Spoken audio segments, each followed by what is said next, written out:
نحمدہ و نصلی علی رسول الکریم اما بعد فاعوذ باللہ من الشیطان الرجیم بسم اللہ الرحمن الرحیم رب اشرح لی صدری ویسر لی امری واحلل عقدۃ من لسانی یفقہوا قولی واجعلنا وزیرا من اہلی اللہم فقہنا فی الدین ربنا زدنا علما آمین. انشاءاللہ.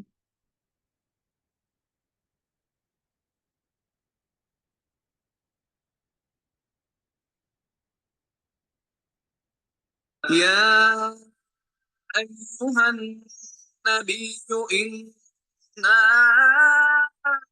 أرسلناك شاهدا ومبشرا ونذيرا وداعيا إلى الله بإذنه وسراجا منيرا وبشر المؤمنين بأن لهم من الله فضلا كبيرا. Inshallah, let's begin. بسم الله الرحمن الرحيم اللهم صل على محمد وعلى آل محمد اللهم صل على محمد وعلى آل محمد. Inshallah, are you guys all ready? Buckle up your seat belts and let's go. Let's sit in our time machine and let's go back 1400 years. So inshallah, we are in Makkah. And let's begin. ہم نے ابھی تک جتنی سیرہ کور کی ہے، جتنا پڑھا ہے اور جتنا ایکسپیرینس کیا ہے رسول اللہ صلی اللہ علیہ وسلم کی زندگی ابھی تک. We just got married. Khadija رضی اللہ عنہ سے ان کی نکاح ہوا ہے recent. And we talked about کہ اللہ تعالیٰ نے خدیجہ رضی اللہ عنہ سے ان کو جو اولاد دی، 4 بیٹیاں تھیں ان کی اور بیٹے ہوئے 2 جو جن کی ڈیتھ ہو گئی. ایک بڑے بیٹے کی تو بچپن میں کوئی 6-7 سال کی ایج میں، اور جو چھوٹا بیٹا تھا عبداللہ اس کی اپنی انفینسی میں ہی ڈیتھ ہوئی. So we covered that part, and let's inshallah look at the next very important incident. We are in Makkah, اور خانہ کعبہ کی ریبلڈنگ، تعمیر کا واقعہ، اس کے بارے میں آج لرن کریں گے انشاءاللہ کہ یہ کس طرح سے ہوا، کیا ڈیمیج تھا، کیا ریزن بنی، اور یہ سیرہ میں کون سا ٹائم فریم ہے جب یہ واقعہ پیش آیا. جب نبی کریم صلی اللہ علیہ وسلم ان کی عمر تقریباً 35 سال کی تھی، یعنی کہ وہی سے کوئی 5 سال پہلے یہ واقعہ پیش آیا. اور یہ وہ وقت ہے جب کہ رسول اللہ صلی اللہ علیہ وسلم اور خدیجہ رضی اللہ عنہ ان کی شادی کو کتنے سال ہو گئے؟ 10 سال، رائٹ. 10 سال شادی کو ہو گئے. اور عمر کیا ہے رسول اللہ صلی اللہ علیہ وسلم کی؟ 35 سال. تو ہوا یہ کہ اس ٹائم میں جو خانہ کعبہ تھا اس کو آگ اور سیلاب کی وجہ سے نقصان پہنچا.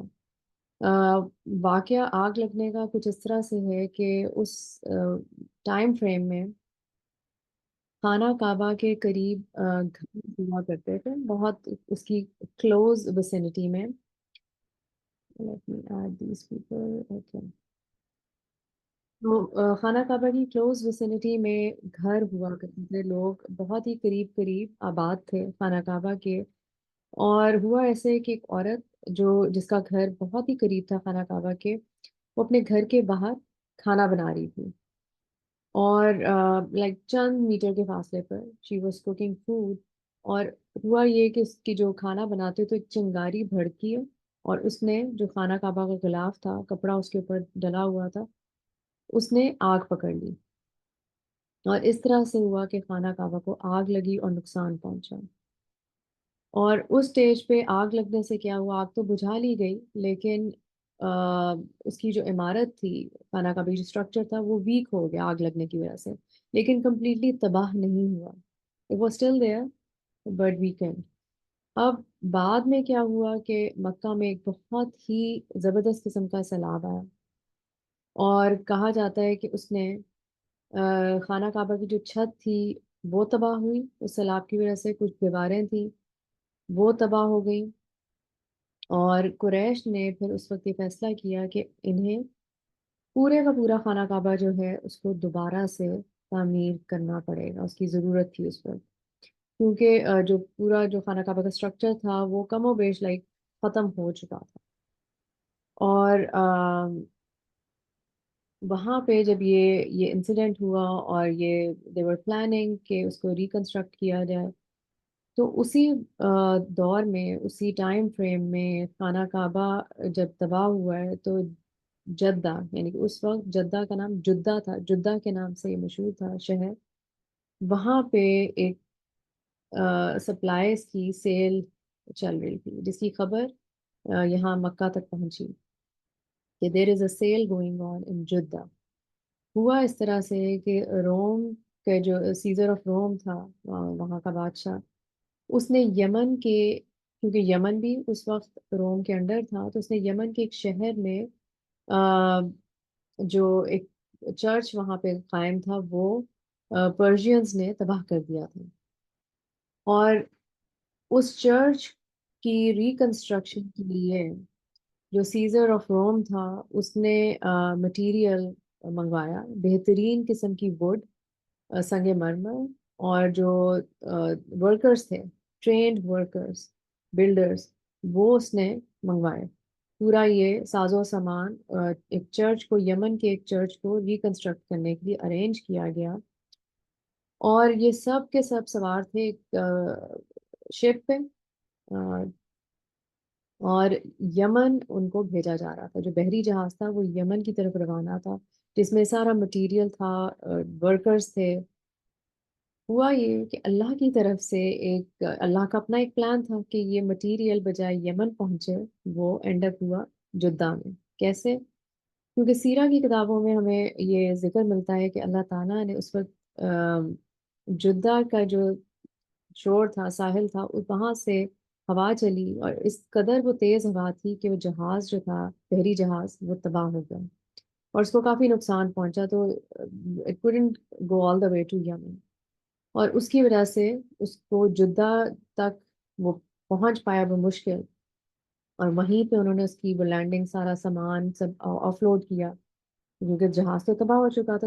they tried to save that material، اور جو لوگ اس میں سوار تھے وہ بھی سارے وہیں پہ جدہ میں اترے، جدہ کے ساحل پر. اور اب سوچئے کہ اتنا ایکسپینسو ماربل، ووڈ، ہر طرح کا ساز و سامان اس میں موجود تھا ریکنسٹرکشن کے لیے. سبحان اللہ، like this is Allah's plan کہ whenever you think about this incident کہ out of blue، like کوئی دور دور تک کوئی نام و نشان نہیں تھا. they were just thinking کہ we need to rebuild کعبہ، لیکن کیسے کیا جائے. so they were in the process of like thinking and planning. تو یہ واقعہ پیش آیا بحری جہاز کے تباہ ہونے کا، اور اللہ تعالیٰ نے وہ تمام بہترین مٹیریل وہاں پہنچا دیا مکہ کے قریب. اور اب جو سوار تھے لوگ اس بحری جہاز میں، they they wanted to go back of course to their homeland. تو انہوں نے سوچا کہ اب یہ جو سامان ہے یہ ہم یہیں، اس کو کہاں کیسے لے کے جائیں گے اپنے ساتھ، تو اس کو یہیں پہ بیچ دیتے ہیں اور اس سے جو پیسے اکٹھے ہوں گے اس سے ہم اپنے واپسی کا سامان کریں گے. we'll try to travel back with that money. تو جب انہوں نے وہ سارا جو بھی بچا کچا مال تھا، جو بچ گیا، جو نہیں تباہ ہوا، اس کو وہاں پہ اس کی سیل لگائی، یعنی کہ سستے داموں اس کو بیچا تاکہ کسی طرح لوگ خرید لیں، نکل جائے یہ سامان بجائے پورے نقصان کے. تو جب قریش کو اس بات کی خبر ملی کہ وہاں پہ جدہ میں یہ سیل جو ہے وہ it's going on and material available, تو واٹ دے ڈیڈ، انہوں نے فیصلہ کیا کہ ہم جدہ پہنچتے ہیں اور یہ سارا سامان وہاں سے لے کر کے خرید کر واپس مکہ لے کر آتے ہیں. تو ایسا ہی انہوں نے کیا، وہ گئے جدہ قریش اور انہوں نے سامان خریدا، اور ساتھ میں وہ جو کاریگر تھے، جو ورکرز تھے، بلڈر، جو بیسیکلی سیزر آف روم کے جو ان کے پیلسز تھے وہ کنسٹرکٹ کرنے کے لیے ٹرینڈ تھے، اور اتنی ان کی اعلیٰ قسم کا ان کا اسکل سیٹ تھا، ان کو بھی قریش نے ہائر کیا بیکاز دے نیڈڈ پیپل کہ آ کے یہ مٹیریل ان کو اس میں ہیلپ کریں کنسٹرکٹ کرنے میں اور سارا. سو وہ سارا سامان لایا گیا مکہ. اب now the next step comes in. Next step کیا تھا کہ جو بچا کچا کعبہ کی جو اسٹرکچر ہے اس کو گرایا جائے، اس کو ہم کیسے تباہ کریں، کیسے اس کو ہٹ کریں کہ وہ پورا، کیونکہ انہوں نے پورے اس کو ڈھانا تھا پورے کعبہ کو، اور پھر اس کے اوپر نئے سرے سے بلڈ کرنا تھا. سو ابن اسحاق کی جو روایت ہے اس کے مطابق کہا جاتا ہے کہ جب وہ آپس میں یہ ڈسکس کر رہے تھے کہ ہمیں کیا کرنا چاہیے، کس طرح سے ہم یہ کعبے کو گرائیں، and they were discussing that, تو زمزم کے کنویں سے ایک بہت بڑا سانپ نکلا، اور جب بھی وہ اس کے قریب آتے تو یعنی کہ سانپ کے قریب اس کو پکڑنے کے لیے، مارنے کے لیے، تو وہ ہس کرتا ان کے اوپر، اٹیک کرنے کی کوشش کرتا.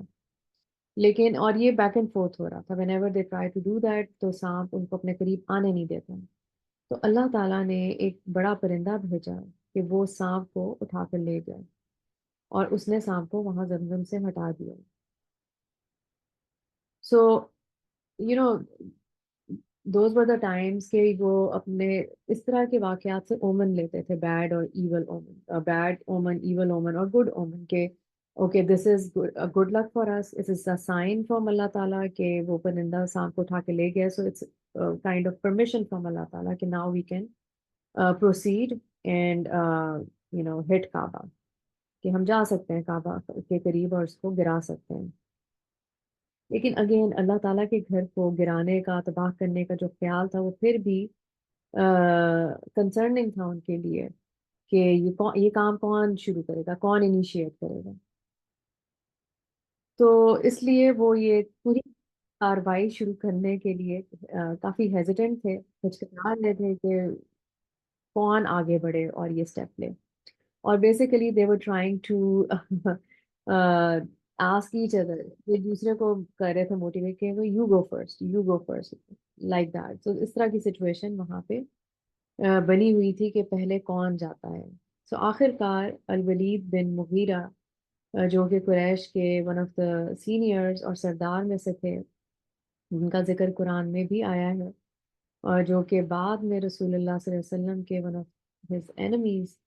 سو سو ولید بن مغیرہ وہ آگے بڑھے، انہوں نے کہا کہ میں یہ کام شروع کرتا ہوں، اور انہوں نے کلہاڑی پکڑی اور وہ خانہ کعبہ کے سامنے گئے اور کہا کہ ہٹ کرنے سے پہلے ہی سیڈ کہ اے Allah don't be angry with me and with us, ہم صرف خانہ کعبہ کی تعمیر میں یہ مدد کرنے کی کوشش کریں گے، just trying to build rebuild Kaaba. So he's just like trying to make an intention کہ this is the purpose behind hitting کعبہ. اور پھر اس نے دیواروں میں سے ایک پہ ہٹ کیا اور اس کو توڑنا شروع کیا.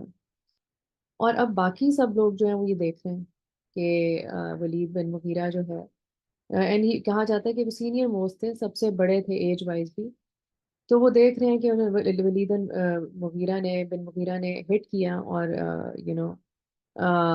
But nobody step forward کہ وہ ان کی ہیلپ میں شامل ہو جائیں کہ اچھا انہوں نے تو انیشیٹ کر دیا، now we all get together اور سب اس کو خانہ کعبہ کو گرانا شروع کریں. نو بڈی مووڈ. سو ولید بن مغیرہ اکیلے ہی اس کو لگے رہے ہٹ کرنے میں. But they were talking the other people, rest of the people, وہ آپس میں یہ بات کرنے لگے کہ ان کا یہ کنسرن تھا کہ لیٹس ویٹ اینڈ سی کہ الولید بن مغیرہ کے ساتھ کیا معاملہ ہوتا ہے. لیٹس ٹیک ہم as a litmus test basically, کہ ہم اوور نائٹ ویٹ کرتے ہیں کہ آج ولید بن مغیرہ نے خانہ کعبہ کو گرانے کی کوشش کی، ایک دیوار کو ہٹ کیا، تو لیٹس سی ٹمورو کہ اگر وہ سروائیو کر گیا، صبح تک زندہ رہا، تو پھر ہم نیکسٹ ڈے ہم بھی اس کے ساتھ شامل ہو جائیں گے، مل کر خانہ کعبہ کو گرائیں گے. So let's see. So they were hesitant. And so انہوں نے because remember that incident جو ابراہا کی آرمی کے ساتھ ہوا تھا کہ اللہ تعالیٰ نے پرندے بھیجے تھے ابابیل اور کنکریاں لے کر، اور وہ پھر تباہ ہو گئی تھی قوم، کیونکہ انہوں نے بھی، ان کی انٹینشن کیا تھی خانہ کعبہ کو تباہ کرنے کی. تو یہ بھی back of their mind their psychological effect from that incident as well. So they were that's why the reluctance was there کہ وہ اللہ کے گھر کو گرانے میں اس قدر ہچکچا رہے تھے. اینی ویز تو وہ رات انہوں نے ویٹ کیا. اگلے دن ولید بن مغیرہ ٹھیک سلامت واپس اپنے کام پہ لگا، اس نے کلہاڑی اٹھائی، پھر شروع ہو گیا. سو اس وقت پھر سب ساتھ مل کے اس کے ساتھ انہوں نے خانہ کعبہ کو گرانا شروع کیا. سو اس میں شامل ہو گئے. تو اب یہ خانہ کعبہ گرا دیا انہوں نے، اب دوبارہ تعمیر کرنے کا پروسیس اب شروع ہونا ہے۔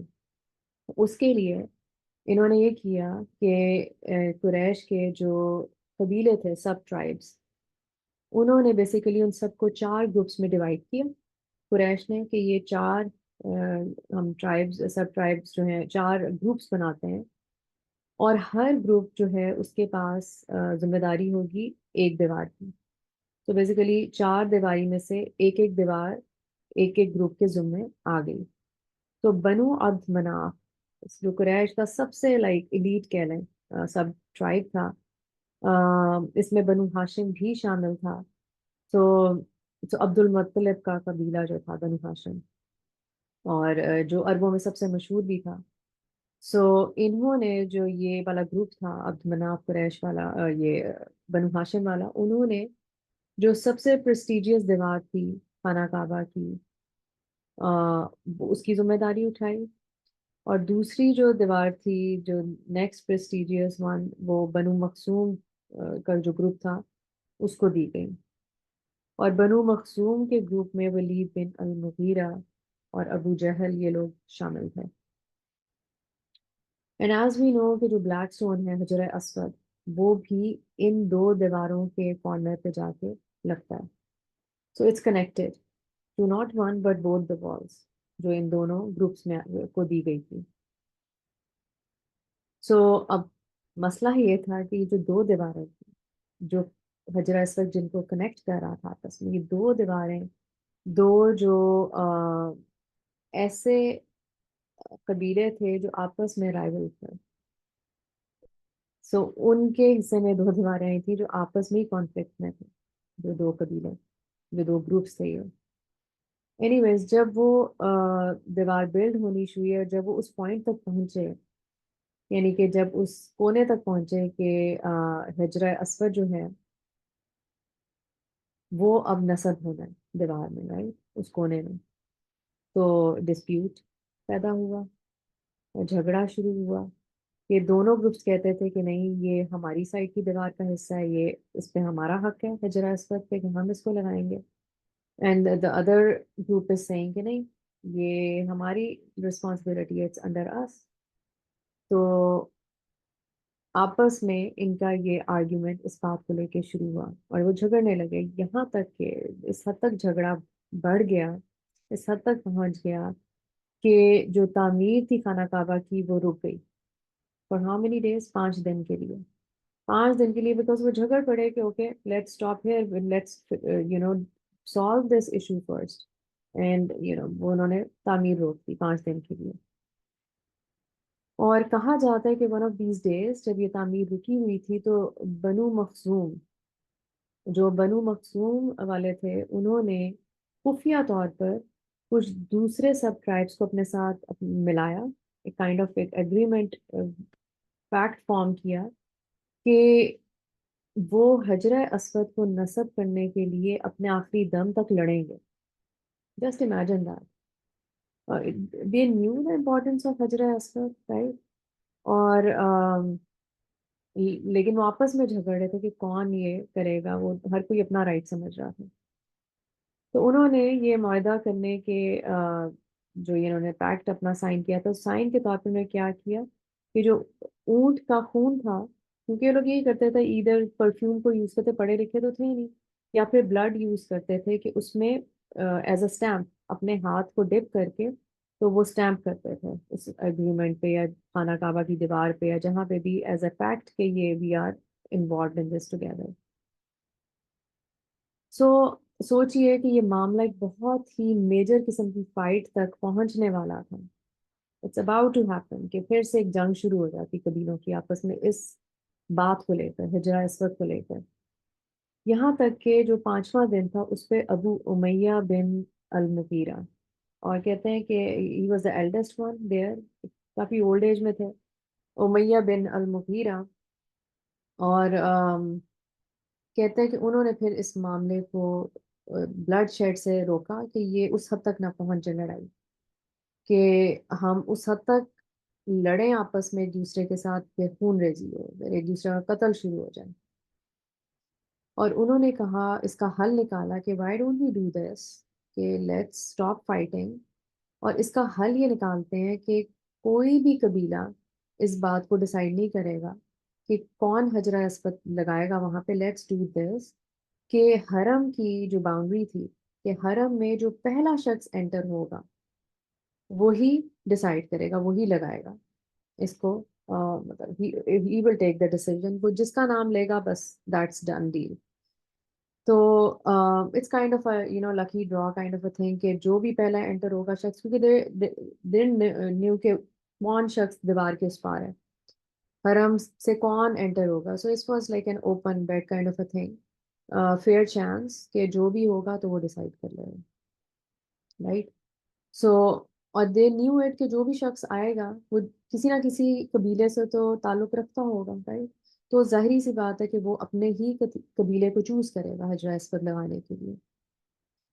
بٹ ایز وی نو کہ وہ شخص داخل ہونے والا وہ شخص کون تھا، وہ نبی کریم صلی اللہ علیہ وسلم تھے جو اس وقت حرم میں داخل ہوئے. And it was so like appealing and moment of happiness for every one over there کہ جب نبی کریم صلی اللہ علیہ وسلم تشریف لائے تو ہر قبیلہ، ہر شخص جو وہاں موجود تھا وہ اس نے خوشی سے نعرے لگانے شروع کر دیے. الصادق الامین، الصادق الامین. What does it mean? الصادق کہ سچا اور سب سے بھروسے والا آ گیا. They were all so happy to see, so happy and relieved to see رسول اللہ صلی اللہ علیہ وسلم کہ he is the one کہ یہ ڈیسائیڈ کریں گے. سبحان اللہ. جسٹ امیجن دیٹ کہ اس سے ہمیں نبی کریم صلی اللہ علیہ وسلم کا جو ایک نہایت ہی خوبصورت کریکٹر اس کا پتہ چلتا ہے. ایک ایٹریبیوٹ، ایک ایسا ایٹریبیوٹ جو ہم اپنے اندر بھی پیدا کر سکیں.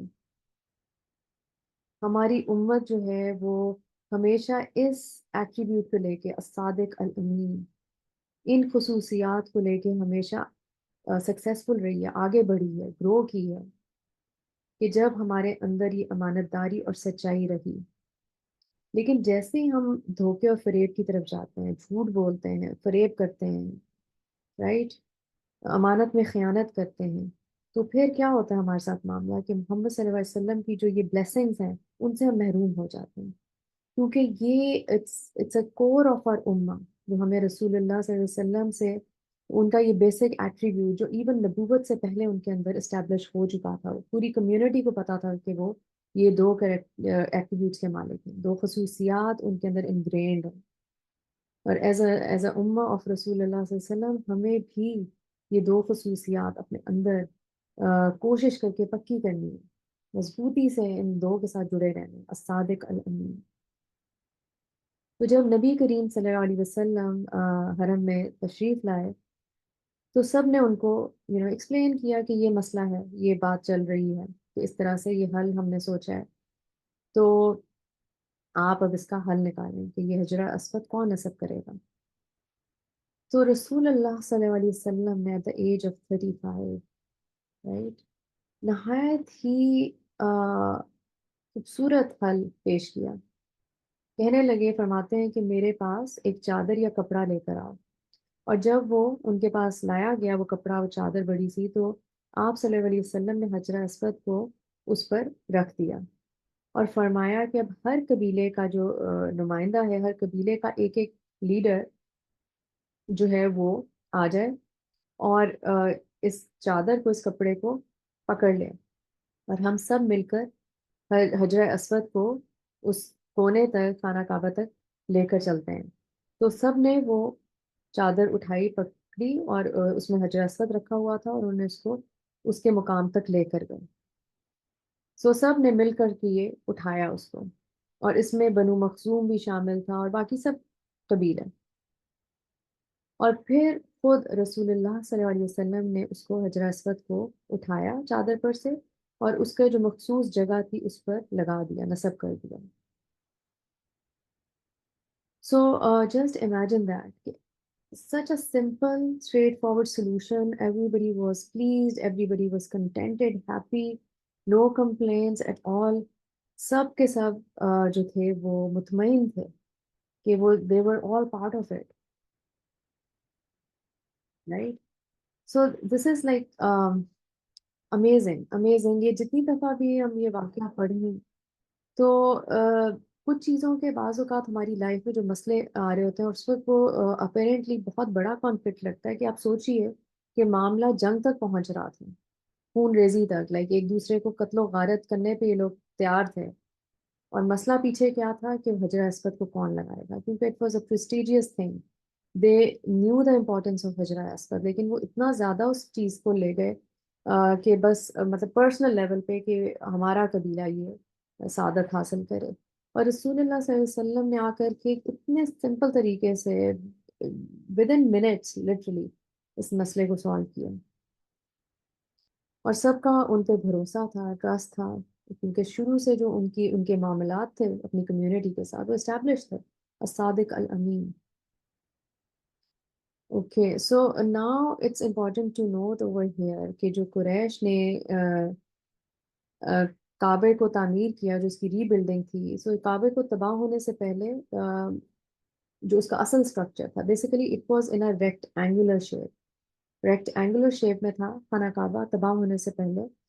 تو انہوں نے قریش نے اس کو ریکٹینگولر نہیں بنایا، اس کو اس کی اوریجنل فارم پر کنسٹرکٹ نہیں کیا. کچھ چیزیں تھیں جو انہوں نے کنسٹرکشن میں تبدیل کی، اور اللہ تعالیٰ چاہتے تھے کہ یہ جو چینجز ہیں وہ بیسیکلی پرماننٹ ہوں. So let's discuss these changes, new changes they made خانہ کعبہ کی کنسٹرکشن میں. تو let's talk about that. So we don't know actually کہ کون سا مٹیریل جو تھا وہ کم پڑا، لیکن مٹیریل کی کمی کی وجہ سے انہوں نے یہ ڈیسیژن لیا قریش نے کہ خانہ کعبہ ہم ریکٹ اینگولر شیپ نہیں بنا سکتے، کیونکہ ریکٹ اینگل بنانے کے لیے دو دیواروں کا لینتھ وائز تھوڑا زیادہ لمبا ہونا ضروری تھا تاکہ اس کی ریکٹینگولر شیپ بنتی، بٹ مٹیریل کی شارٹیج کی وجہ سے وہ ایسا نہیں کر پائے، مٹیریل کافی نہیں تھا ان کے پاس.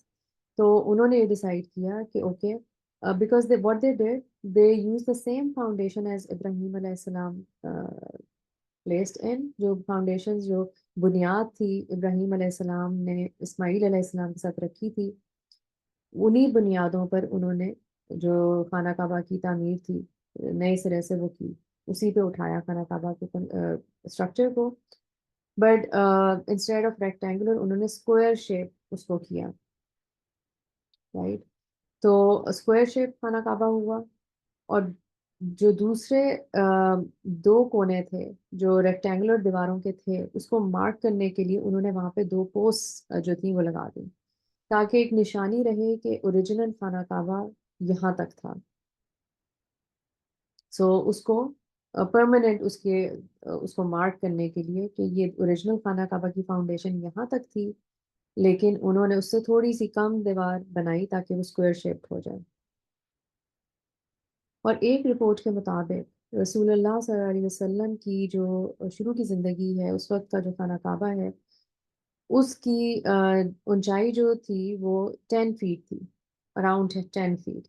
لیکن جب انہوں نے ری بلڈ کیا قریش نے خانہ کعبہ تو اس کی اونچائی کو، اس کی ہائٹ جو تھی خانہ کعبہ سے ڈبل کر دیا، آلموسٹ لائک ڈبل، 10 سے 20 فیٹ پلس وہ ہو گئی. اور یہیں سے خانہ کعبہ کو اونچے سے اونچا بنانے کا جو کانسیپٹ تھا وہ سٹارٹ ہوا. اور اب ہم دیکھتے ہیں کہ ہمارے دور میں آج کل جو خانہ کعبہ ہے اس کی اونچائی بہت زیادہ ہے. تو اوریجنل کیا تھی 10 فیٹ، اراؤنڈ 10 فیٹ، اور وہ پھر اس ٹائم میں جب یہ ری بلڈنگ ہوئی ہے تو اس کو ڈبل کیا گیا تھا. پھر بنو عبد مناف نے خانہ کعبہ کا جو دروازہ تھا اس کو، کیونکہ یہ والی جو دیوار تھی وہ بنو عبد مناف کے حصے میں تھی، دا موسٹ پریسٹیجیس وال، جس میں دروازہ تھا خانہ کعبہ کا، انہوں نے دروازے کی لوکیشن چینج کی اور بجائے زمین کے ساتھ وہ ہوتا، جیسے کہ آپ اس تصویر میں دیکھ سکتے ہیں کہ وہ چھوٹے سائز کا جو لیفٹ سائڈ پہ خانہ کعبہ ریکٹ اینگولر، اس کا دروازہ زمین کے ساتھ لگا ہوا ہے، زمین سے اٹھ رہا ہے. لیکن بنو عبد مناف نے جب یہ ریکنسٹرکشن میں کیا دروازے کو اونچا کر کے اس کے kind of a middle of that وال وہ بنا دیا. اور ایسا انہوں نے اس لیے کیا کہ they wanted to have a full control کہ خانہ کعبہ میں کون اندر جا سکتا ہے اور کون نہیں، کیونکہ ان کے پاس اس کی دروازے کی چابیاں تھیں. سو وہ کیا کرتے تھے کہ جب لوگ اندر جانا چاہتے دے اپروو دیم کہ okay they can go in side, اور وہ سیڑھی رکھتے اور وہ سیڑھی کے استعمال سے پھر لوگ انٹر ہوتے خانہ کعبہ میں. سو صرف وہی لوگ خانہ کعبہ میں جا سکتے تھے جنہیں بنو عبد مناف منظور کرتے. اور ہم دیکھتے ہیں کہ آج تک یہ دروازہ جو ہے وہ اسی جگہ پہ موجود ہے، دیوار کے درمیان میں اونچا، ناٹ زمین کے ساتھ. اور پھر انہوں نے خانہ کعبہ کی چھت پہ واٹر سپاؤٹ بھی ایڈ کی، اور یہ اس کی ضرورت تھی تاکہ بارش ہو یا کچھ تو پانی وہاں سے ڈرین ہو سکے. اور آج تک یہ واٹر سپاؤٹ موجود ہے خانہ کعبہ کی چھت پہ. اور this is also very important note down کہ جب نبی کریم صلی اللہ علیہ وسلم نے 25 سال بعد اس انسیڈنٹ کے تقریباً 25 ایئرس آفٹر ورڈ آلموسٹ مکہ فتح کیا، تو اس وقت آپ نے حضرت عائشہ رضی اللہ عنہا سے یہ فرمایا کہ اگر یہ حقیقت نہ ہوتی کہ آپ صلی اللہ علیہ وسلم کی قوم ابھی اسلام میں نئی نئی داخل ہوئی ہے، بہت سے لوگ اس وقت فتح مکہ کے موقع پر مسلمان ہوئے تھے. تو فرماتے ہیں کہ اگر ایسا نہ ہوا ہوتا کہ قوم نئی نئی اسلام میں داخل ہوئی ہے تو میں خانہ کعبہ کو دوبارہ تعمیر کرواتا. ابراہیم علیہ السلام کی اصل ساخت پر، یعنی کہ جیسا اوریجنلی ابراہیم علیہ السلام نے خانہ کا بنایا تھا اسی شیپ پر، اسی اسٹرکچر پر، اور دروازے کو ہر ایک کے لیے قابل رسائی بناتا، میننگ کہ everybody can have access to the Kaaba, کہ وہ انٹر ہو سکتے، دروازہ نیچے ہوتا. لیکن رسول اللہ صلی اللہ علیہ وسلم نے ایسا نہیں کیا، کیونکہ فتح مکہ کے وقت بہت سے نئے لوگ اسلام میں داخل ہوئے تھے. اس وقت نئے نئے مسلمان ہوئے تھے، اور ان کے لیے پھر یہ ایک بہت بڑا فتنہ ہوتا کہ وہ اپنے سامنے کعبے کو تباہ ہوتے گرتے دیکھتے اور پھر دوبارہ ری بلڈنگ اس کی ہوتی. سو رسول اللہ صلی اللہ علیہ وسلم کی حکمت کہ انہوں نے یہ ٹھیک نہیں سمجھا کہ اس طرح سے کیا جائے، because at that time it's not feasible. لوگوں کے لیے یہ سارا ایکسپیرئنس کرنا اس وقت حکمت کے اگینسٹ تھا.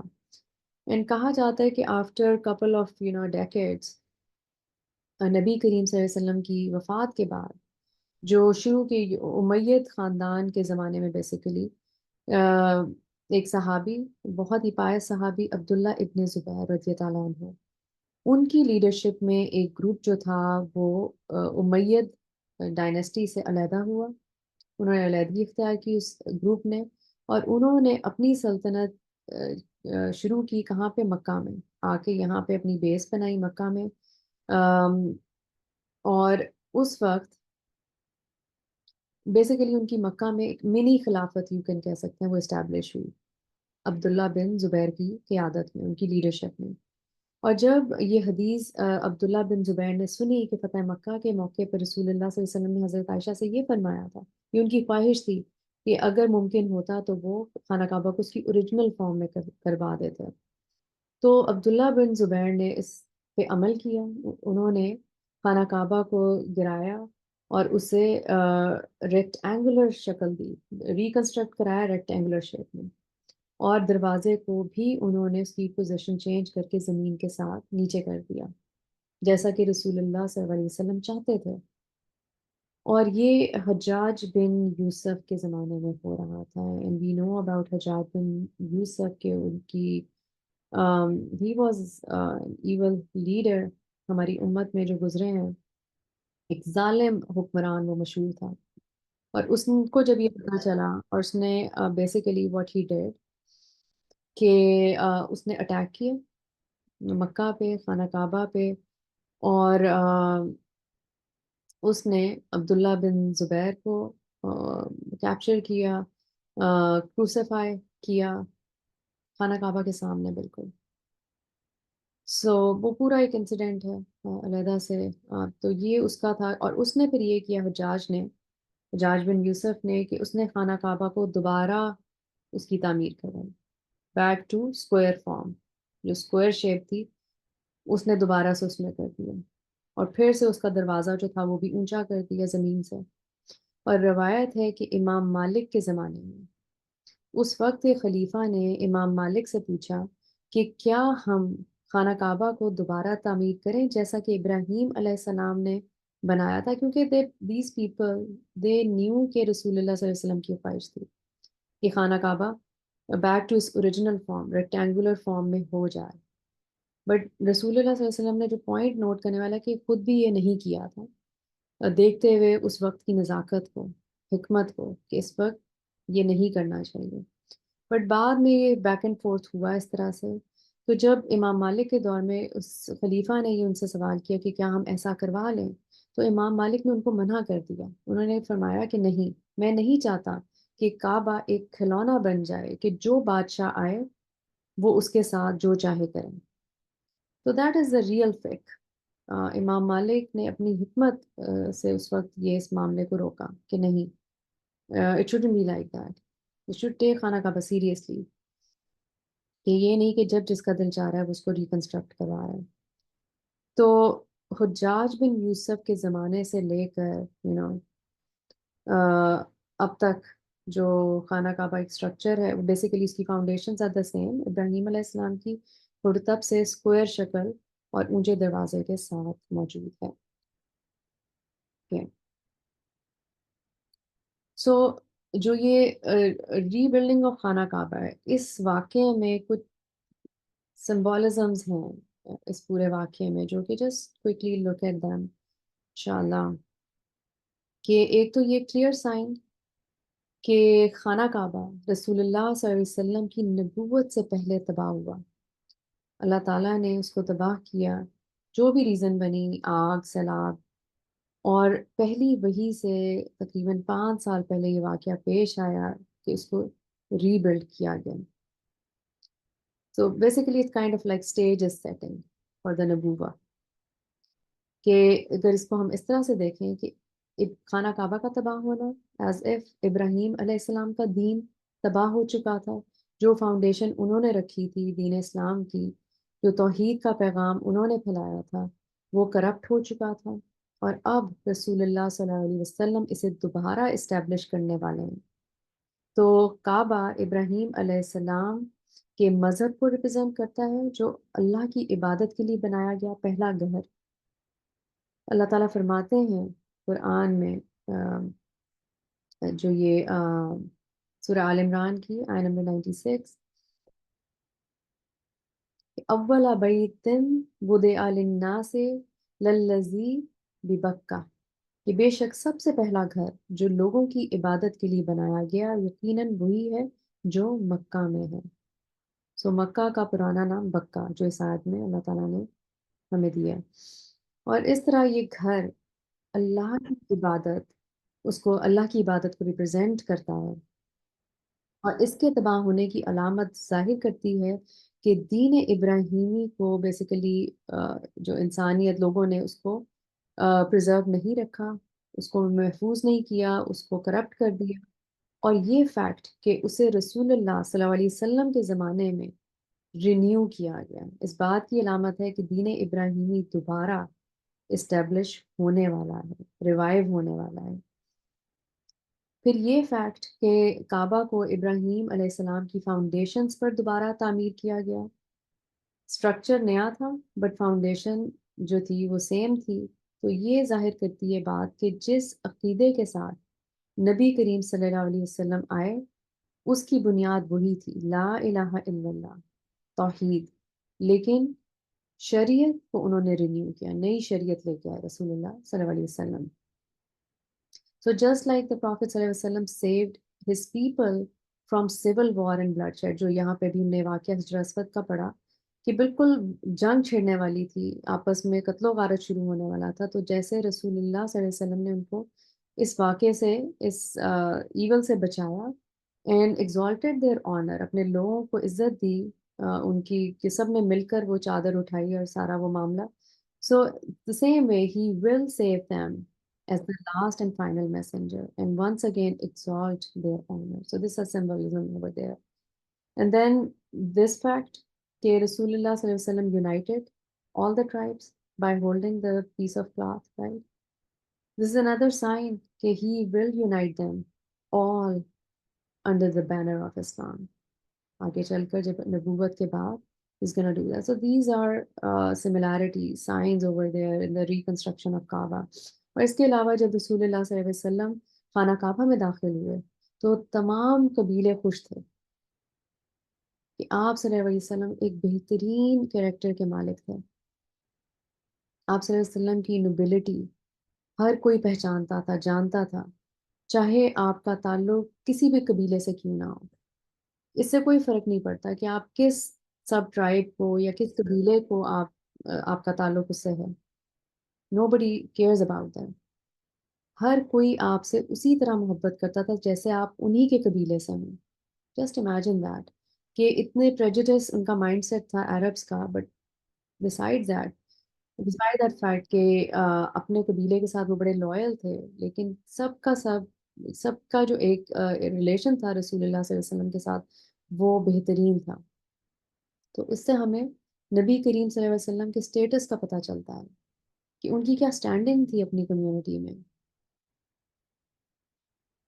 سو روایت ہے کہ جب ابو جہل کعبے کو ری بلڈ کرنے کے لیے یہ بھی it's related to reconstruction. I just want to cover these 2 points over here as well کہ جب پیسے اکٹھے کیے جا رہے تھے، مال اکٹھا کیا جا رہا تھا فار دا ریکنسٹرکشن آف کعبہ، تو ابو جہل جو تھا he was assigned for that کہ وہ لوگوں سے چندہ وصول کر رہا تھا. بیسیکلی فنڈ ریزنگ ہو رہی تھی. تو اس نے کہا کہ ہم بیت اللہ کو ری بلڈ کر رہے ہیں، سو میک شیور کہ جو رقم بھی آپ دیں اس فنڈ ریزنگ کے لیے، اس خیر کے لیے، اس کام کے لیے، وہ خالص کمائی ہونی چاہیے. کوئی ایسی حرام کمائی چیریٹی میں نہ دیں اس کام کے لیے، خانہ کعبہ کی ریکنسٹرکشن کے لیے، کہ جو دھوکے سے کمائی ہو، جس میں کسی قسم کا کوئی سود شامل ہو، کوئی انٹرسٹ، یا کسی گیمبلنگ سے آپ نے وہ کمائی ہو، یا پروسٹیٹیوشن سے، for any like by any evil means. So حیرت کی بات ہے کہ ابو جہل جیسا انسان بھی، اس کو بھی انڈرسٹینڈنگ تھی کہ اللہ کا گھر بنانے کے لیے اللہ کی راہ میں حرام مال خرچ نہیں کرنا. So it should be pure income. اس کے علاوہ خانہ کعبہ کی تعمیر کی یہ جو ہسٹری میں پہلی بار تھا کہ this is first time ever it happened کہ ابراہیم علیہ السلام نے جو فاؤنڈیشن رکھی تھی اس سے خانہ کعبہ تھوڑا چھوٹا بنا، ناٹ ریکٹینگولر بٹ اسکوائر، تو سائز میں کم تھا. اور جو یہ جاہلی عرب جو تھے اس وقت کے، انہوں نے اس کو اسکوائر شکل میں بنایا تھا. And just look at the divine wisdom behind that کہ وی نو کہ خانہ کعبہ کے اندر جا کر کے نماز پڑھنا اس کی کتنی بڑی فضیلت ہے. It's a huge blessing. لیکن اگر اسے ابراہیم علیہ السلام کی فاؤنڈیشنز کے مطابق ریکٹ اینگولر بنایا جاتا تو پھر کیا معاملہ ہونا تھا آج ہمارے وقت میں کہ عام لوگ اس کے اندر نہیں جا پاتے. خانہ کعبہ کے اندر نماز پڑھنے کی سعادت ان کو نصیب ہی نہ ہو سکتی. It's kind of like impossible, right? کہ کوئی بھی خانہ کعبہ کے اندر جا کے نماز پڑھنا چاہتا عام پبلک تو یہ نہ کر سکتے. تو اللہ تعالیٰ کی ایک بہت بڑی بلیسنگ ہے کہ ابراہیم علیہ السلام کی بنیاد کا ایک حصہ کھلا رہ گیا. تو انسٹیڈ آف ریکٹینگولر اسکوائر بنا، تو جو وہ ایریا حتیم کا جو ہم جانتے ہیں جہاں پہ وہ انہوں نے اس کی باؤنڈری بنائی ہوئی ہے، and that is part of خانہ کعبہ. جو اس وقت یہ معاملہ تھا اس کے پیچھے کہ مٹیریل کی کمی کی وجہ سے وہ ایریا کور نہیں ہو سکا اور وہ ایریا کھلا رہ گیا ہمارے لیے کہ ہم خانہ کعبہ کے اندر جا کر کے نماز پڑھ سکیں، ہمیں وہ سعادت نصیب ہو سکے. تو ہجر اسماعیل کا بھی وہ ایریا کہلایا جاتا ہے. سو ہم وہاں جا کے نماز پڑھ سکیں کہ سب کے لیے یہ حصہ کھلا رہ گیا. So that's the divine wisdom behind. کیونکہ اللہ تعالیٰ کی پلاننگ ہمیشہ بہترین پلاننگ ہوتی ہے. الحمدللہ for that. Okay, so let's look at the next thing. It's part of یہ جو ابھی ہم جس point in time ہوں رسول اللہ صلی اللہ علیہ وسلم کی زندگی میں. So It's a very important part of سیرہ. Zaid bin حارثہ وحی کے آنے سے پہلے this is a very important aspect of سیرہ، اور جس سے ہمیں رسول اللہ صلی اللہ علیہ وسلم کے کریکٹر کو جاننے میں اور بھی زیادہ مدد ملتی ہے زید بن حارثہ کے تھرو. تو زید بن حارثہ کون تھے؟ تو عرب کے قحطانی جو برانچ تھی اس سے ان کا تعلق تھا، ناٹ ادنانی بٹ ہی واز قحطانی، اور وہ یمن کے ایک قبیلے بنی کلب سے تھے زید بن حارثہ. سو زید کے جو پیرنٹس تھے وہ یمن کے دو مختلف قبیلوں سے تعلق رکھتے تھے، یعنی کہ ان کی ماں ایک قبیلے سے اور باپ دوسرے قبیلے سے تھے، اور یہ دو قبیلے جو تھے ان کا آپس میں کانفلکٹ تھا. سو ایک دن زید کی جو والدہ تھیں سودا بنت ثلبہ، وہ زید کو اپنے ساتھ اپنے میکے اپنے ٹرائب میں گئیں، اور اس وقت کہا جاتا ہے کہ زید جو تھے وہ تقریباً 9 سے 10 سال کی ایج کے تھے، اور وہاں پہ عین اسی وقت ایسا ہوا کہ دونوں قبیلوں کے درمیان ایک لڑائی شروع ہو گئی، اور وہ معاملہ تھوڑا ہیٹ اپ ہو گیا کہ یہاں تک کہ سیریس ہوا کہ زید کی جو والدہ کی طرف کے رشتہ دار تھے وہ بہت غصے میں تھے، اور ان لوگوں نے، ان قبیلے کے لوگوں نے زید کے جو والد کی طرف کا قبیلہ تھا اس سے بدلہ لینے کے لیے کیا کیا کہ زید کو پکڑ لیا ایز این ہاسٹیج، کڈنیپ کیا، اور جا کر کے ان کو عکاظ کے بہت بڑے بازار میں as a Ghulam, as a sleeve بیچ دیا. جسٹ امیجن دیٹ کہ آپس میں they were like distant relatives, but جہاں بدلے کی بات آتی ہے کس طرح سے غصہ انسان سے کیا کیا ایول کام کروا لیتا ہے. اور یہ کس لیے کہ ان کے زید کے جو والد کی سائڈ تھی ان کو سبق سکھانے کے لیے، ان سے بدلہ نکالنے کے لیے، کیونکہ بیٹے سے ہی آگے آپ کی لینیج چلتی ہے. سو دے نیو دیٹ کہ یہ ہم بیٹے کو ہی پکڑیں اور یہ بدلہ اپنا لیں. سو اینی ویز اس وقت وہ ینگ تھے کافی زید، اور کہتے ہیں کہ جب ان کی 11-12 سال کی ایج کے تھے اس وقت وہ totally completely cut off from their home, from everything جس کو وہ پہچانتے تھے، جانتے تھے، وہ جگہ جہاں وہ رہتے تھے، ان کے اپنے رشتہ دار، ماں باپ، فیملی، سب سے وہ کٹ آف ہو چکے ہوئے تھے، سب سے دور چلے گئے ہوئے تھے بیکاز آف دیٹ انسیڈنٹ کہ انہوں کے اپنے ہی ڈسٹنٹ ریلیٹیوز نے ان کو کڈنیپ کر کے ایز اے غلام بیچ دیا. سلولی بٹ شورلی کسی نہ کسی طرح ہوتے ہوتے through the process of buying and selling وہ اینڈ اپ ہوئے کہاں؟ مکہ میں. ایک غلام کی حیثیت سے مکہ وہ پہنچ گئے، اور دیکھیے کہ مکہ میں وہ کہاں پہنچے؟ ختیجہ رضی اللہ عنہا کے گھر، ان کے پاس. سو اس سے پہلے کہ we move forward and learn more about Zaid bin Haritha, let's reflect a little bit over here. ہمیں کبھی کبھی ایسا لگتا ہے کہ اللہ تعالیٰ ہمیں اپیرنٹلی ایک کسی کوئی ڈارکیسٹ مومنٹ میں ڈال رہا ہے، کوئی بہت بڑی ہم پہ کوئی ٹیسٹ ٹرائل آ گیا ہے، لیکن ان فیکٹ اللہ تعالیٰ ہمیں ہماری زندگی میں آنے والی سب سے بڑی جو ایک نور ہے، لائٹ ہے، اس کے لیے تیار کر رہا ہوتا ہے. ہمیں ہمارے ڈارکیسٹ مومنٹس آف لائف سے گزار کے ایک بڑی اوپننگ، بڑی روشنی کے لیے اللہ تعالیٰ ہمیں تیار کر رہا ہوتا ہے. وہ اس وقت ہمیں لگتا ہے کہ ہم پتہ نہیں کس گہری کھائی میں گر گئے ہیں، لیکن وہ it's just a part of the whole process. And بے شک اس مومنٹ میں ہم اللہ تعالیٰ سے دعا بھی کرتے ہیں کہ وہ ہمیں اس مشکل سے نکال دے، اور جب ہماری مشکل دور نہیں ہو رہی ہوتی، اور جب ایسا لگتا ہے کہ دعا بھی مشکل دور نہیں کر رہی، تو our job is to be in that moment and realize that there is something Allah wants me to get from this moment, right? So ہم اس وقت اس مومنٹ میں فوکس کریں کہ اس مشکل سے، اس امتحان سے، اس ڈارکیسٹ مومنٹ سے اللہ تعالیٰ ہم سے کیا چاہ رہے ہیں، ہماری کیا لرننگ ہو اس سے، ہم کیا سیکھیں، ہم کیا اچیو کریں، کہ ہڈن بلیسنگز جو ہیں وہ کیا ہیں ہمارے لیے اس وقت. جو یہاں پہ زید کے ساتھ ہوا کہ وہ as a sleeve and up ہوئے مکہ، بہت دور اپنی فیملی سے، لیکن کن کے گھر پہ؟ ختیجہ رضی اللہ کے گھر. So what happen next?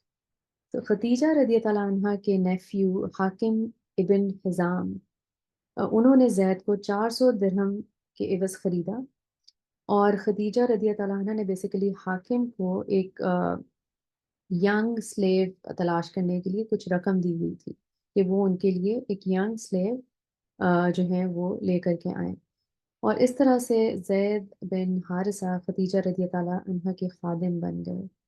اور جب خدیجہ رضی اللہ عنہ نے رسول اللہ صلی اللہ علیہ وسلم سے شادی کی تو اس موقع پر انہوں نے زید کو نبی کریم صلی اللہ علیہ وسلم کو تحفے میں دیا، گفٹ کیا، اور یہ اس وقت کا ایک ٹرینڈ تھا، نارم تھا۔ تو زید جو تھے وہ نبی کریم صلی اللہ علیہ وسلم سے اس وقت تقریباً 10 سال چھوٹے تھے، 10 ایئرس کا گیپ تھا دونوں کے بیچ میں۔ یہ شادی کے وقت رسول اللہ صلی اللہ علیہ وسلم کی کیا ایج تھی؟ 25 سال، اور کہا جاتا ہے کہ یہ اراؤنڈ دیٹ ٹائم کہ 9 10 یا 11 میں بھی سال اراؤنڈ دیٹ ایج گروپ وہ تھے، ٹین ایجر تھے، he was still a ten ager, right? تو کہا جاتا ہے کہ مطلب ان کی 10 ایئرس کا اپروکسیمیٹلی 10 ایئرس کا گیپ جب تک یہ خدیجہ رضی اللہ عنہ کے پاس پہنچے ہیں تو اس وقت لائک مے بی 14 یا 15 سال کی ان کی ایج ہوگی، کیونکہ سلیوری میں وہ کب انٹر ہوئے؟ اراؤنڈ دا ایج آف 9 10، تو اتنا وقت ہو گیا تھا ان کو اپنے گھر سے دور۔ اور پھر روایت ملتی ہے کہ زید کے والد جو تھے حارثہ بن شراحل، وہ obviously اپنے بیٹے کی یاد میں، اس کے غم میں، اور اس کو تلاش کر رہے تھے سنس دین، اور اس زمانے میں کہتے ہیں کہ وہ نظمیں لکھا کرتے تھے، پومز، اور as a like you know as a to broadcast any kind of news, کہ کچھ خبر پھیلانی ہوتی تھی تو وہ نظم کی صورت میں پھیلتی تھی، کیونکہ ان کا حافظہ بہت اچھا تھا، دیئر میموری عربس کی، تو وہ کیا کرتے تھے کہ لکھی نظم، لکھی کیا مطلب نظم کہی، اور اسی وقت وہ بائی ورڈ آف ماؤتھ کہ جس نے سنی اس نے آگے پہنچا دی، ایسا ہوتے ہوتے وہ نظم کائنڈ آف وائرل ہوئی، اور مکہ کے جو لوگ تھے اسی طرح جو ٹریڈ میں انوالو تھے، ٹریولنگ کے تھرو واٹ ناٹ، تو وہ خبر زید کے فادر جو تھے حارثہ ان تک پہنچی، کیونکہ انہوں نے یہ نظم اس طرح سے پورا لکھا تھا اپنے بیٹے کے بارے میں کہ وہ اس طرح سے، اس کے فیچرز ایسے ہیں، اس کی ایج اراؤنڈ دیٹ ہے، اور یہ واقعہ، یہ کانٹیکسٹ ہوا کہ وہ ہم سے دور ہو گیا، رائٹ؟ سو جس کو بھی پتہ چلے وہ انفارم کرے، کائنڈ آف دیٹ۔ اور پھر ایسا ہی ہوا کہ حج کے سیزن میں کسی نے زید کو دیکھا مکہ میں، اور وہ سمجھ گیا کہ یہ وہی لڑکا ہے جس کے بارے میں خبر پھیلی ہوئی ہے، جسے حارثہ ڈھونڈ رہا ہے۔ تو انہوں نے حارثہ سے کہا کہ ہم نے آپ کا بیٹا دیکھا ہے، اور وہ عبد المطلب کے پوتے کا غلام ہے جس کا نام محمد ہے۔ تو زید کے والد اور ان کے بھائی یعنی کہ زید کے چچا، یہ دونوں مکہ روانہ ہوئے، اور مکہ پہنچ کر وہ انہوں نے پوچھنا شروع کیا محمد صلی اللہ علیہ وسلم کے بارے میں کہ وہ کہاں ہیں، تو انہیں بتایا گیا کہ وہ اس وقت حرم میں موجود ہے۔ تو یہ زید کے فادر اور ان کے چچا رسول اللہ صلی اللہ علیہ وسلم کے پاس پہنچے اور کہنے لگے، جو ان کے پورے الفاظ نریشنز ہمیں ملتی ہیں سیرہ کی کتابوں میں، امیزنگ پورے جو ڈائلاگز ہوئے ہیں ان کے بیچ میں اس وقت، کہنے لگے یا محمد بن عبد المطلب، آپ سب سے اعلیٰ نسب میں سے ہیں، اور آپ امانت دار ہیں، صادق ہیں، الامین ہیں، اللہ نے آپ کو بہت ساری نعمتیں عطا کی ہیں، یا محمد ہم اپنے بیٹے کو واپس لینا چاہتے ہیں جسے ناحق چوری کر کے، اغوا کر کے غلام بنا کر بیچ دیا گیا تھا، اور ہم آپ کو جو بھی تاوان آپ چاہیں ہم ادا کریں گے۔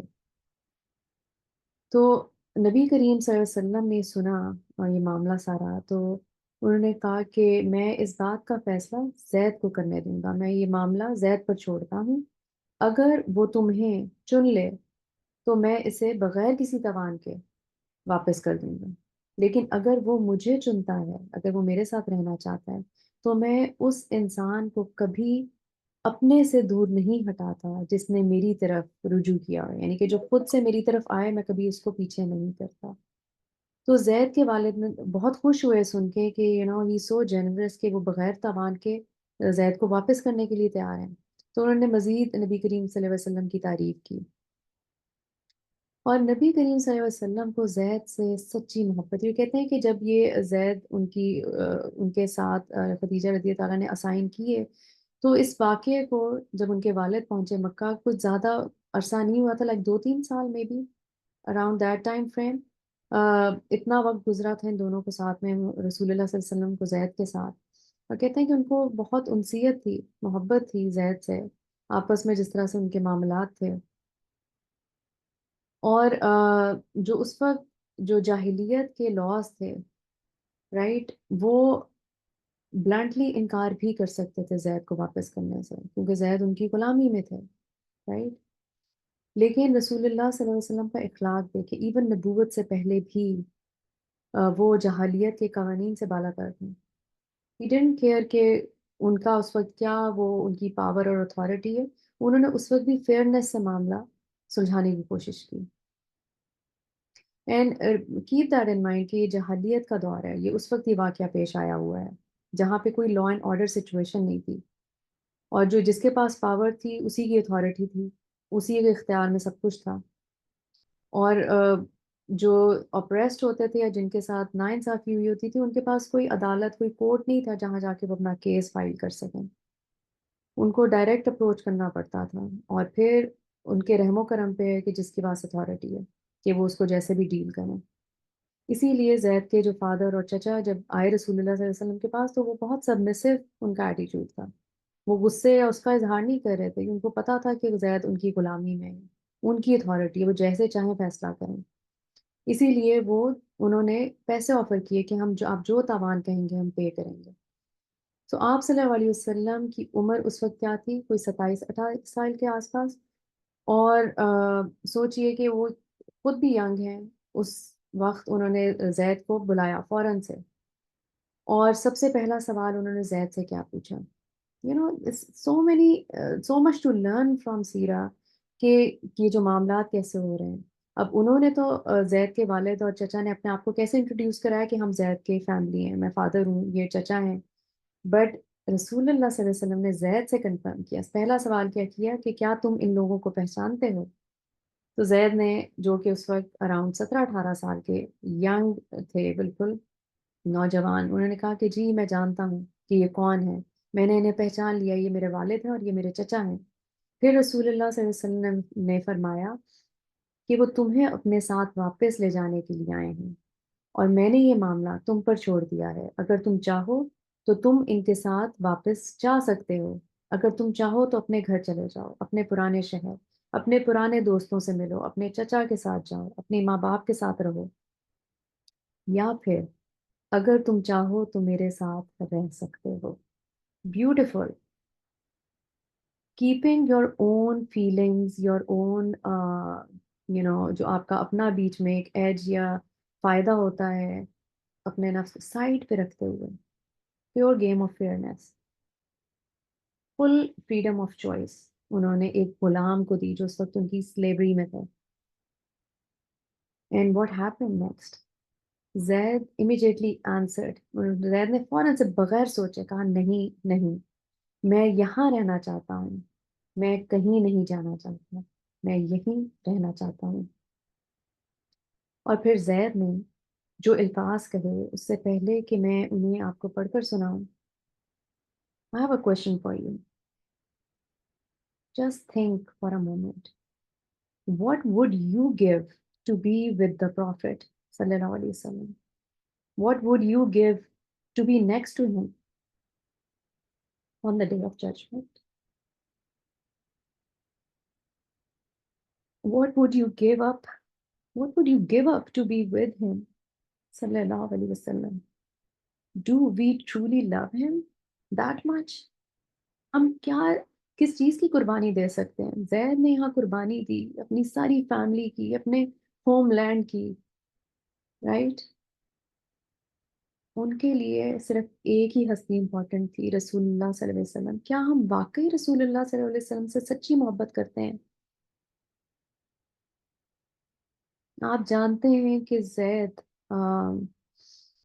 نے کیا کہا؟ واٹ ڈڈ ہی سے؟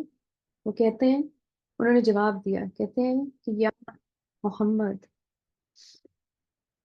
یا محمد، میں آپ پر کسی اور کو نہیں چن سکتا. I cannot choose anyone above you. اے محمد میرے لیے آپ میری ماں اور میرے باپ دونوں ہیں.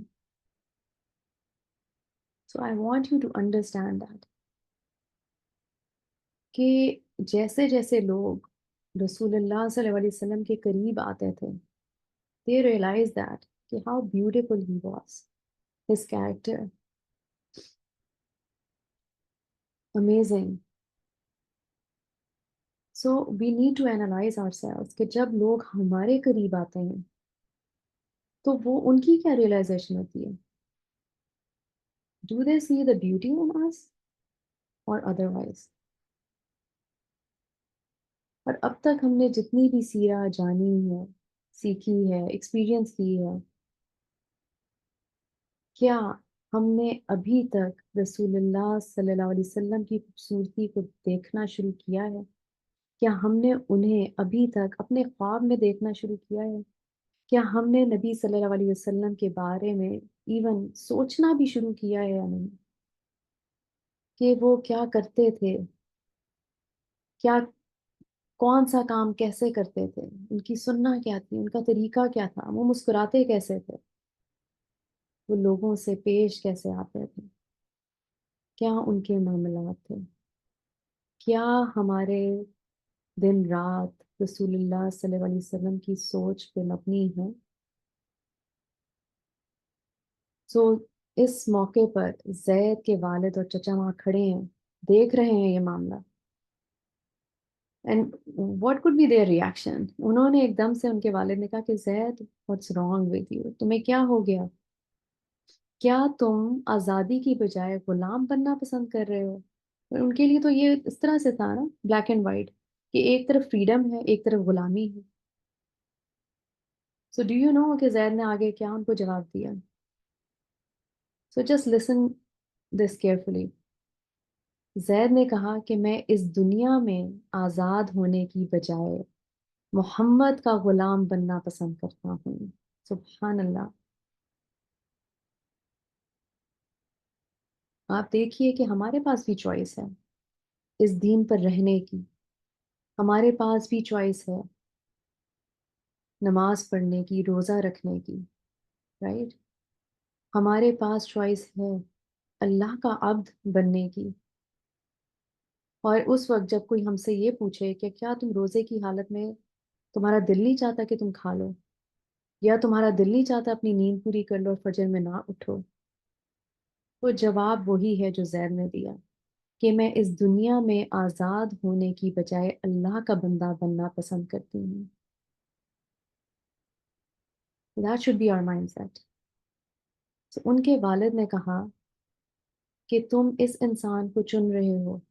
زید نے کہا کہ ہاں میں نے انہی کو چن لیا ہے، اور میں نے ان میں جو کچھ دیکھا ہے وہ کسی اور میں نہیں دیکھا.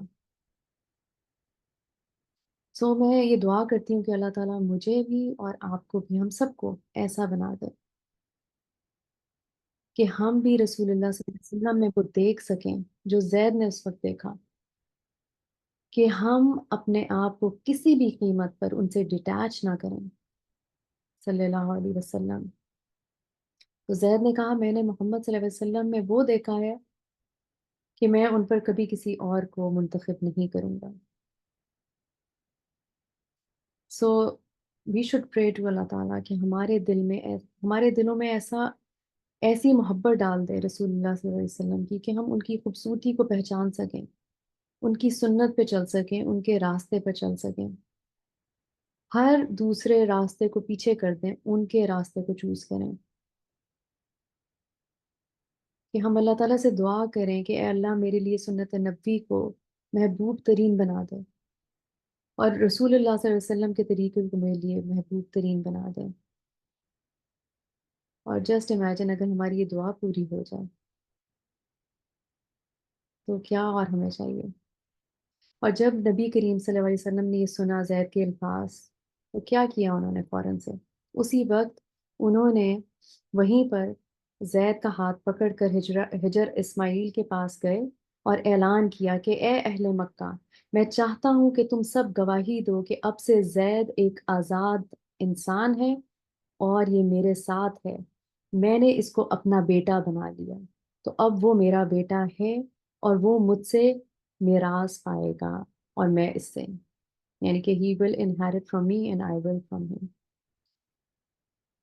تو رسول اللہ صلی اللہ علیہ وسلم نے زید کے والد کے سامنے یہ بات کہی، سب نے سنا، ان کے دل کو سکون پہنچا ان کے والد کو اس بات سے کہ اب ان کا بیٹا ایک آزاد انسان ہے۔ تو یہ ہوتی ہے سچی محبت، ویل وشنگ اپنی اولاد کے لیے، کہ یہ ایک آزاد ہے اور جسے قریش نے اپنا لیا ہے، ہی از ان اے نوبل فیملی نا۔ تو زید رسول اللہ صلی اللہ علیہ وسلم نے زید کو اپنے بیٹے کے طور پر اڈاپٹ کر لیا، اور اسی وقت سے زید جو تھے وہ زید بن محمد کے نام سے مشہور ہوئے۔ That's an amazing story۔ اور اس سے ہمیں رسول اللہ صلی اللہ علیہ وسلم کے مینرزمس کا پتہ چلتا ہے، ان کی فیئرنس کا پتہ چلتا ہے، رائٹ، کہ وہ کون تھے۔ اور کئی سالوں کے بعد تک بھی عبداللہ بن عمر فرماتے ہیں کہ ہم زید کو زید بن محمد کے علاوہ کسی اور نام سے نہیں جانتے تھے، یہاں تک کہ اللہ تعالیٰ نے سورہ الاحزاب کی آیت نمبر 5 جب نازل فرمائی، ادعوہم لآبائہم هو اقسط عند اللہ، کہ ان منہ بولے بیٹوں کو ان کے حقیقی باپوں کے نام سے پکارو، یہ بات اللہ کے نزدیک زیادہ قریب ہے۔ سو تب اس آیت کے نزول پہ رسول اللہ صلی اللہ علیہ وسلم نے زید کا نام دوبارہ بدل کر زید بن حارثہ رکھ دیا۔ سو انشاءاللہ let's and here, next session میں یہیں سے کنٹینیو کریں گے انشاءاللہ، a little bit more about Zaid bin Haritha. I don't want to do it right now because پھر اور زیادہ وقت ہو جائے گا کلاس میں۔ انشاءاللہ let's and here and let's quickly look at the sunnah of the week۔ انشاءاللہ Okay, so be honest, value honesty. So it was narrated from Ibn Umar that the Messenger of Allah sallallahu alaihi wasallam said, "The trustworthy, honest Muslim merchant will be with the martyrs on the day of resurrection." Imagine that. کہ honesty جو ہے وہ کیا درجہ آپ کو دے گی؟ martyrs کے ساتھ، جو شہید ہیں ان کے ساتھ ہوں گے قیامت کے دن۔ Abdullah bin Masud reported that the Prophet sallallahu alaihi wasallam said, "Truth leads to piety and piety leads to Jannah. A man persists in speaking the truth till he is enrolled with Allah as a truthful. Falsehood leads to vice and vice leads to the fire. And a person persists on telling lies until he is enrolled as a liar." So the key is consistency in truthfulness. Inshallah, Allah Ta'ala may tawfiq there. Let's try to internalize that inshallah throughout the week. Any questions, reflections you guys have, anything you would like to share before we end?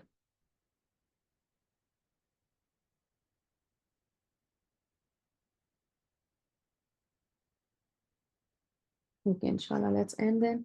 سبحانك اللهم وبحمدك أشهد أن لا إله إلا أنت أستغفرك وأتوب إليك. السلام عليكم ورحمة الله وبركاته.